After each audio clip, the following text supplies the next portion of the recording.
Good morning. I would like to welcome everyone to Colonia Middle School. Today is a very, very special day. It's a day we have an opportunity to honor our United States veterans for their service to our country. And today we have some special events planned. We have with us Mr. William Wisk, who is our distinguished veteran who's visiting with us today, and we're really thrilled to have him with us. We also have with us our student council members who have planned for this special day under the leadership of their wonderful advisor, Mrs. Ruggiero. We also have with us Mr. Kenny from our Social Studies Department, who helped in coordinating this event today. You'll see behind me we have our Colonia Middle School band, who will be performing momentarily under the leadership and guidance of Mr. Brooks, who certainly does a wonderful job with them. The first part of our day today is we're going to be doing a flag-raising ceremony to honor all of our United States veterans. And at this time, I'd like to call up Sophia and Natalia from our student council, our president and vice president, and they are going to be leading us in the Pledge of Allegiance.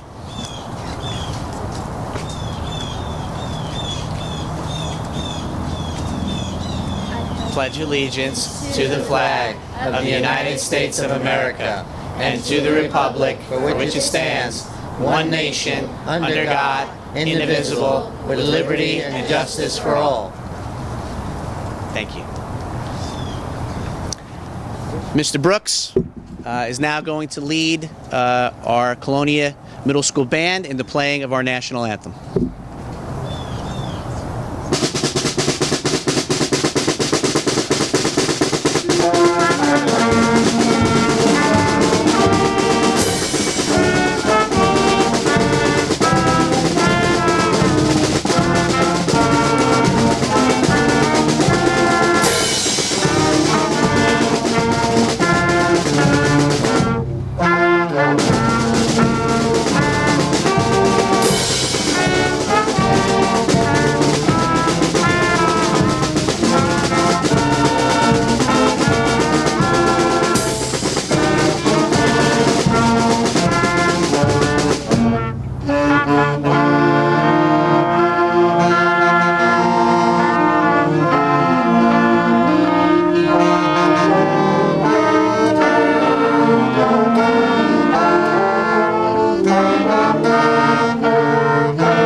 Wonderful job. Thank you so much.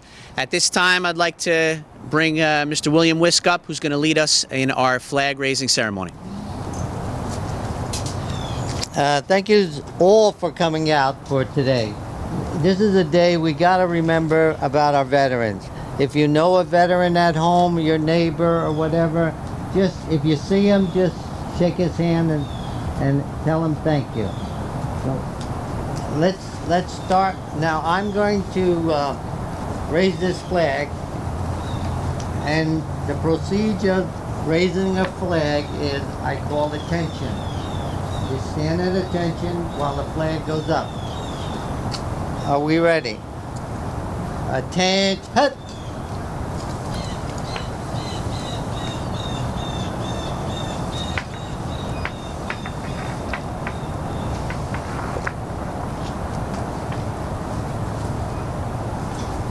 Now we do salute the flag after it's up.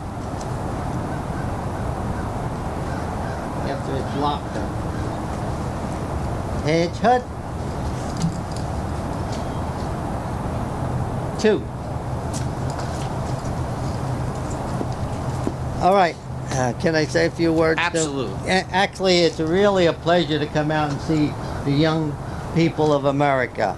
And this is what we fought for, is for you guys to have a good life.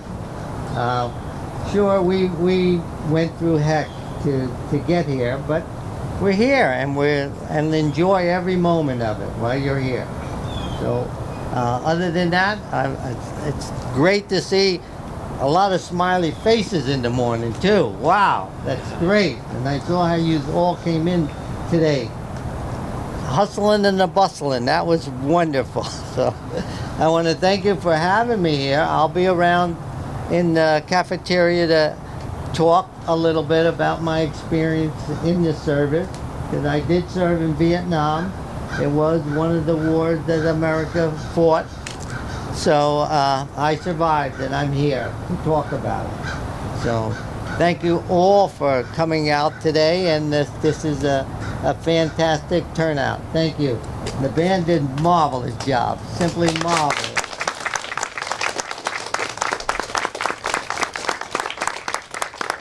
All right, I turn it back over to your principal. How about another big round of applause for Mr. William Whisk? Thank you.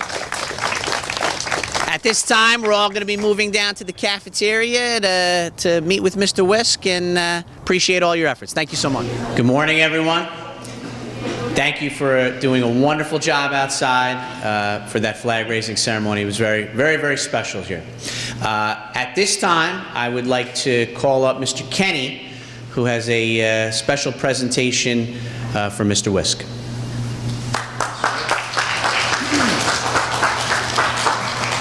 Mr. Whisk, and to all of our distinguished veterans, in honor of this sacred day, the student body here at Colonia Middle School would like to thank you for your dedication and service to our great country. We extend our deepest gratitude for your commitment, sacrifice, and bravery for defending our nation. The liberties and freedoms found in our Constitution are only possible because Americans like you have taken a stand to protect those ideals. Without servicemen and women like you standing guard, our democratic system of government and way of life could not endure. We made you some special cards, our sixth grade students in our social studies and science classes. They're for you and your fellow veterans at the VFW. And we just want to say one more time, thank you so much for your service. We all will take a moment on Veterans Day to reflect and remember the sacrifice of so many brave men and women. Thank you again, Mr. Whisk.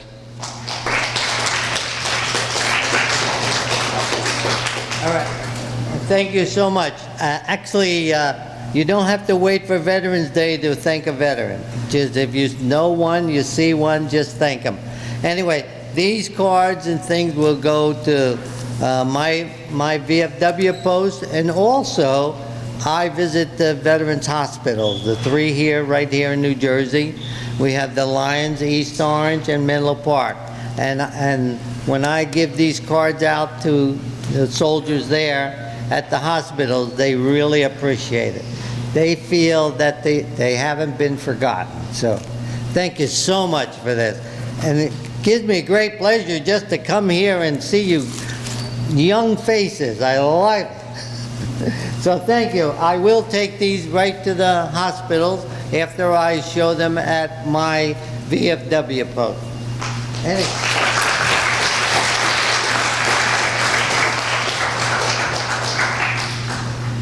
Now, I guess I can just take over first, right? Let me tell you, yes, I'm a veteran. I was in the Vietnam War.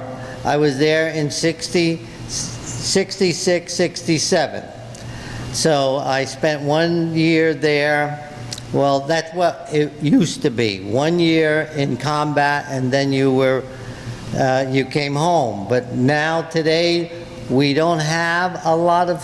We have a lot of soldiers, but we don't have as many as we had before. So actually what now it is, and some of these soldiers are doing tour after tour, and that's not so good for their ability to bounce back from being in war, because it is a tragedy. It's not a picnic there. And it's and when you're in a war, you don't know when your next meal's coming, because you're out. I was in the jungle. You're out in the jungle, you don't know where you're going to get your next drink of water, because water was scarce, you know, because in Vietnam you did not have regular drinking water. Here, you want a drink of water, you go to the sink and you get it. But there in the jungle, you had no food and no water. You had to wait for them to deliver it to you. So that's the scary part. You didn't know what was coming next. So other than that, I'll start now from the beginning. I'm going to tell you, I graduated in Elizabeth. I graduated in June, but at that time there was a draft going on. And at that time, when you reached 18, you had to sign up for the draft. Well, guess what? I turned 18 in July. I was in the Army in February. So my whole senior class went with me into the Army. The only ones that didn't go was the ones that were going to college. Everybody that was going to college, they didn't have to sign up for the Army or the Navy or the Marines. And that was a fiasco too, because you would just go they put you all in one room and they'd say, you, you're in the Marines, you're in the Air Force, and the rest of you guys are Army. And that's the way it was, you know. So I found myself in the Army in February. I just graduated in June. And just think about that for a minute. You're young, you get out of school, you're going to go look for a job, get money in your pocket, and it didn't happen. But it was a good experience, you know, now that I think about it. At that time, it wasn't that great, but so let's go back. I know I'm running different directions all the time, but so I was in the service. I was in Fort Dix. We spent basic training in Fort Dix. Then I got 10 days off after 2 months of training. I got 10 days off. I went home to see my family, my brothers, my sisters, my mom. And then I had to go to Fort Knox, Kentucky. And right there we had a airplane strike going on, so I had to take a train from Newark to Kentucky. And that's where they had the tanks. It was a brigade of tanks, the Fort Knox, Kentucky. That's where a lot of tanks. And there I started building. I was assigned to build things.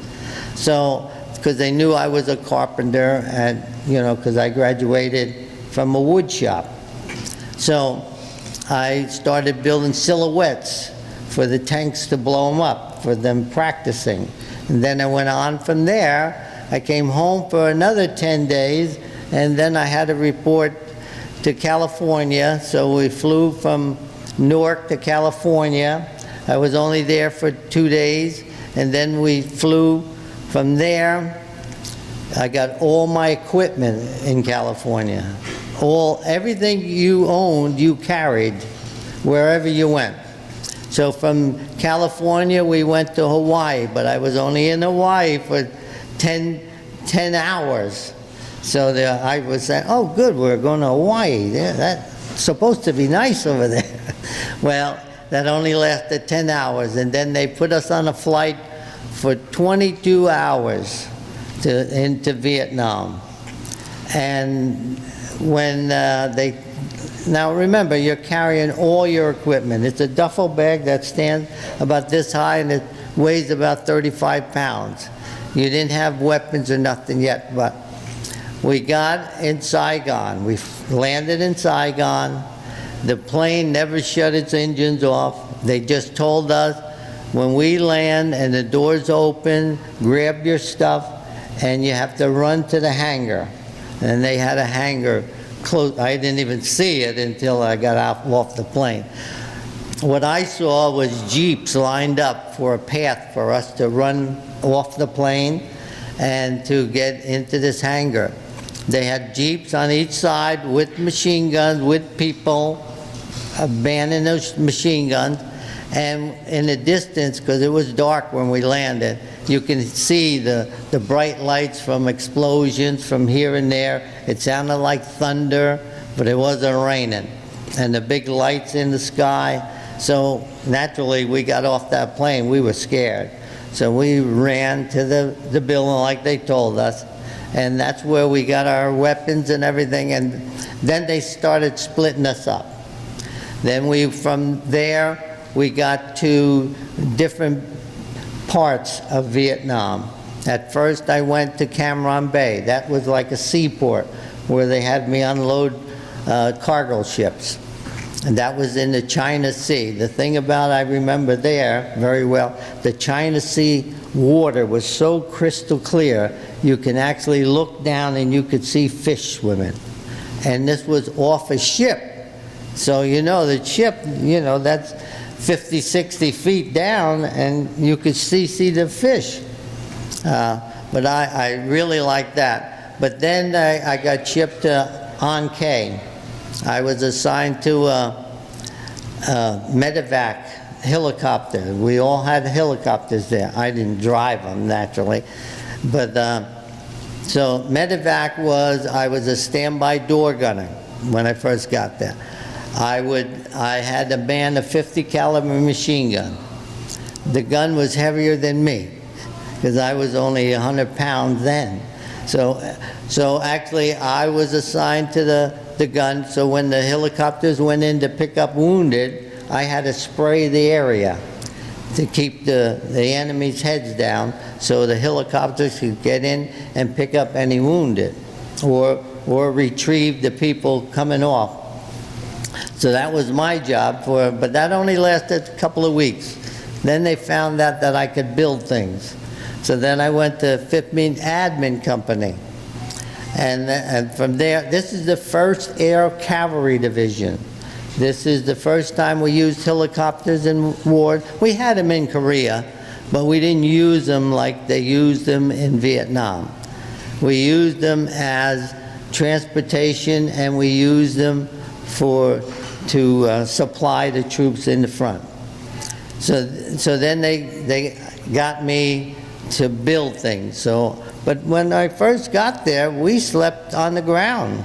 We had pup tents, meaning I carried a half a pup tent in my bag, and another guy carried it. So we had to team up to make a tent so we could sleep at night. And it rains all the time in Vietnam. It rains all the time. And there is a monsoon season too, but this was just rain. It rained all the time. It would come up and you would get flooded out, and then it would dry up again.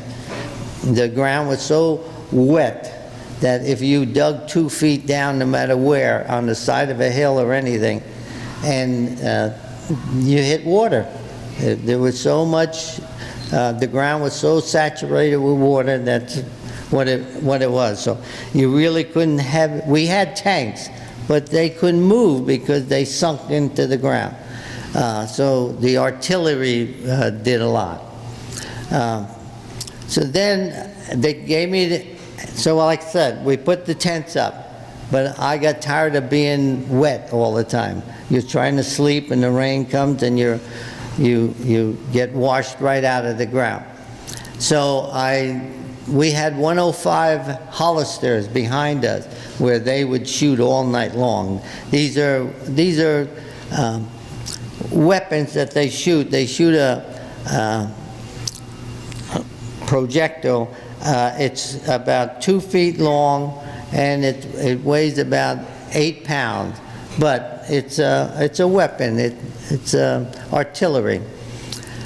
So I saw all these boxes because they were always shooting, and I'm saying, wait, I got an idea. I'll build a floor underneath my tent.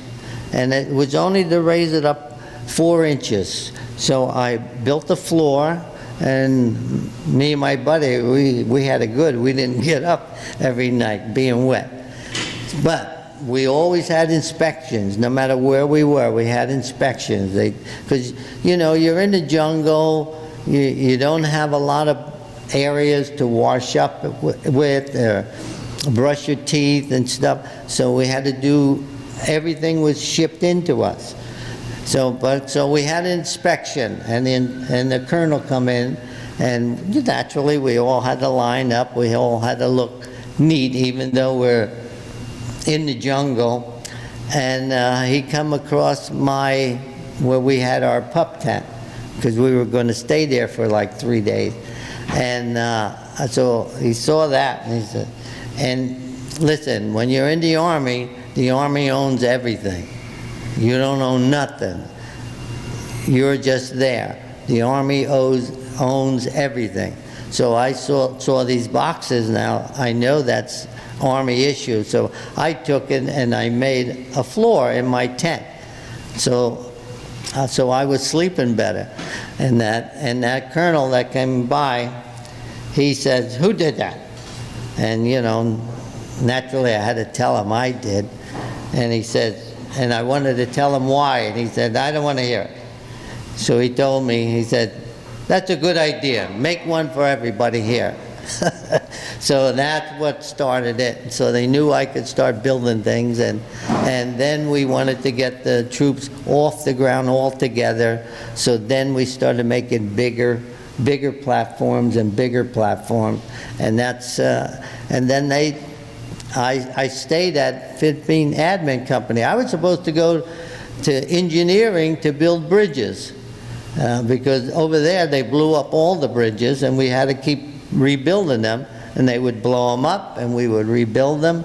But no, they kept me at Admin Company, and then I started building barracks. The biggest thing we built was a cafeteria, a mess hall. And it was in a shape of a big H, because we had officers and everything on the right side, and soldiers and Navy, and even the Marines would come by and eat, because we were the only ones that had a cafeteria, because everybody else was still eating on the back of a Jeep or on the back of a deuce and a half, and that's a truck. So they started keeping me back there, and I was so valuable, they said, that I couldn't go on R&R. Everybody else went on R&R in that year. Everybody was able to get a week or 2 weeks off from the war and go have R&R, but I was too valuable. They wanted these cafeterias put up. They wanted the barracks put up, so I was there. So I was actually saved. You know, you're a soldier first, so when they call and you have to go out into the jungle, you're there in the jungle. You're a soldier first. Yes, there was bullets flying on you, and when the bullets start flying, you hit the dirt first. That means you're right on the ground, and sometimes you feel like you want to be part of the ground, because you don't want to have nothing sticking up. But it was different, and I'm glad I made it. You know, a lot of people didn't make it, so I am one of the chosen ones that come by and see all these young people and talk to them about my experience.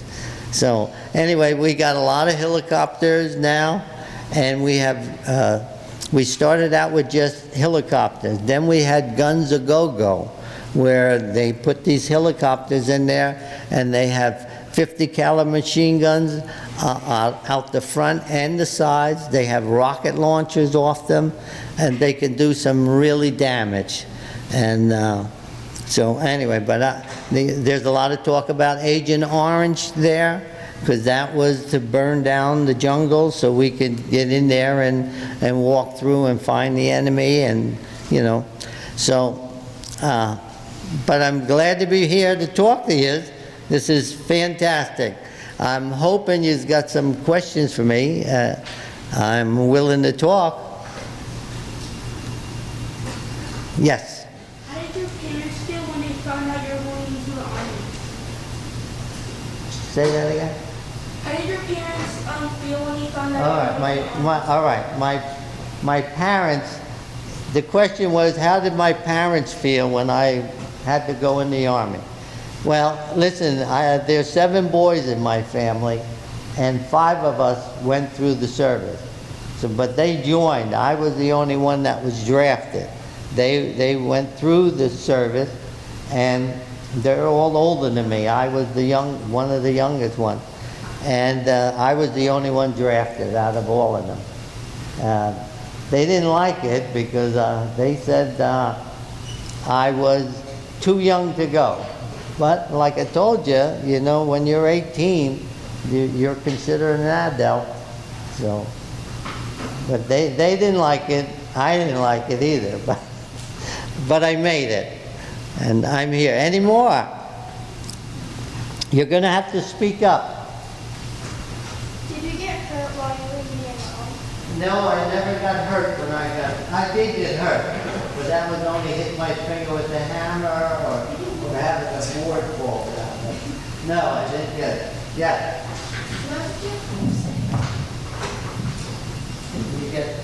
Can we give them the mic? She said she's a different homesick.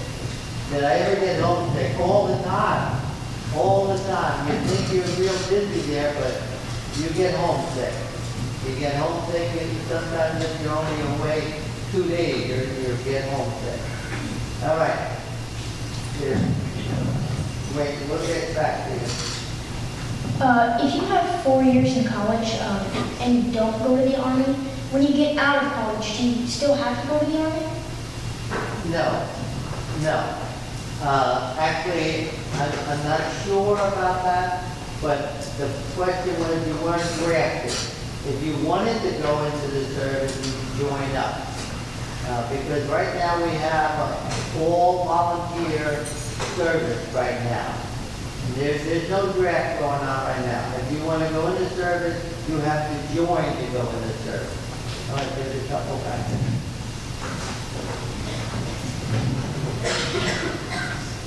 How would you communicate on the battlefield? Well, we started to have radio, but they were still a hit and a miss because it's not like today where we have cell phones and we got cell phone power.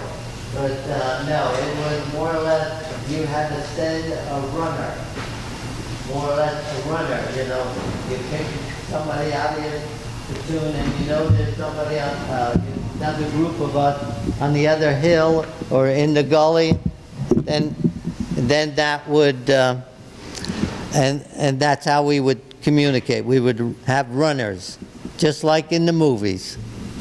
All right, there's another one there. Would you say that your experiences were? Would you say that your experiences were overall good or overall bad? Well, I'll tell you what. When I come home from the service, we didn't talk about what we did. And that lasted for years. I didn't start talking about this until like 35 years after I was home. So now I'll talk about it because, you know, we have to remember what went on. So it's a history lesson. So if you already served in a war and you're already a veteran and another war was going to start, would you have to serve in that war even though you already served in another war? Well, nowadays, I'm going to tell you yes. But when I was in the service, no. Unless, you know, but if you had time, see, we were only told that we would spend 1 year in the war, and that's it. So, but you would still be in the service, but you would be doing other jobs. But more or less not in the war zone. All right, there's one there and there's a couple up front. In your opinion, do you think that the food was good? Was the food good? Actually, there you go. That's a good question. Actually, first of all, you didn't know what you were going to eat. You didn't know what was coming. And most of the time we ate C rations. C rations is from World War II, but it was still good. We survived with it. And actually, it comes in a little dinner. There was, I could tell you, there was a meal. It's a meal in a can. Then you had the dessert in a can. Then you had a piece of chocolate. Then you had 2 cigarettes. That was your ration for that day. So anyway, but all right, wait, let me get this guy. So when you first came home, what was your family's reaction? My family's reaction, actually, that was a little difficult, because when I came home and everybody knew I was coming home, nobody was home. My mother was out, my sisters and brothers were out. I actually had to climb in the window to get in the house. But when they did show up, they were very happy. Okay. Did you ever have any MREs? Did I have what? MREs, like any... M-I-R? No. Did you ever have like MREs? I don't understand what that is.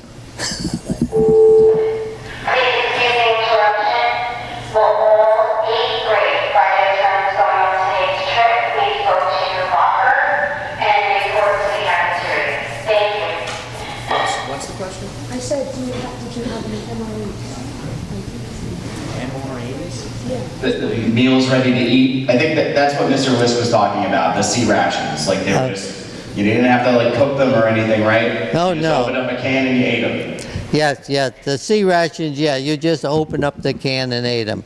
And everybody carried one of these little can openers. It was only about an inch long, and you would just open the can with it, just like that. So, and you didn't have to heat anything or nothing, you just ate it. Sarah? Was your family super concerned and like they would do anything to see if you're okay? Well, that I do not know.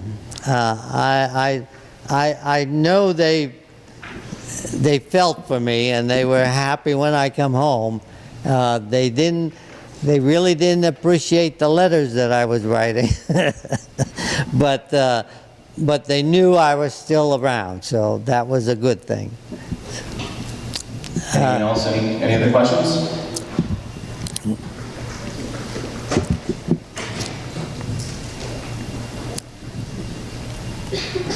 Would you ever have to learn how to drive a helicopter?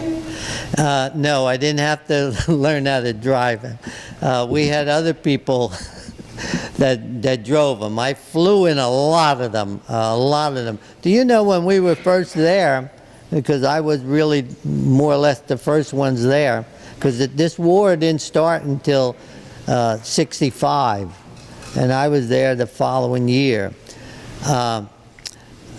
There was still wild animals there. There was lions and tigers, and and because I flew in these helicopters and I could look down and see all of these things, and I wouldn't want to be down there when I saw that tiger, you know, and stuff, and a lot of monkeys and stuff there too, a lot of animals. But yeah, I flew in a lot of them. They're called Hueys. They're called, well, it escapes me right now. But anyway, yeah, I flew in a lot of them. I've been all over that country too, because I would go to different towns and everything. All right, you got another one? My grandpa was a medevac. Excellent, excellent. So when you see a veteran and you know a veteran, just thank them. You. I was only in the service 2 years. When you're drafted, you're only there for 2 years. And but if you join, you're in there for 4 or 6. We're actually going to Okay. enjoy some refreshments now. Another big round of applause for Mr. Wisk for sharing his time. Wonderful job. Once we begin the process of enjoying the snacks, feel free. Mr. Wisk is going to still be here for several minutes. If you have any additional questions, don't be shy. Come up and ask him.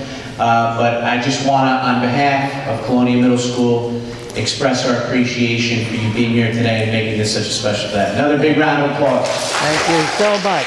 Thank you so much. And I always get a pleasure to come to the schools because the younger you are, the more you're going to remember. So if we come to the different schools, the different veterans would come, you know, just thank them, you know, because they did that. They served so we can still live the way we are. Thank you so much.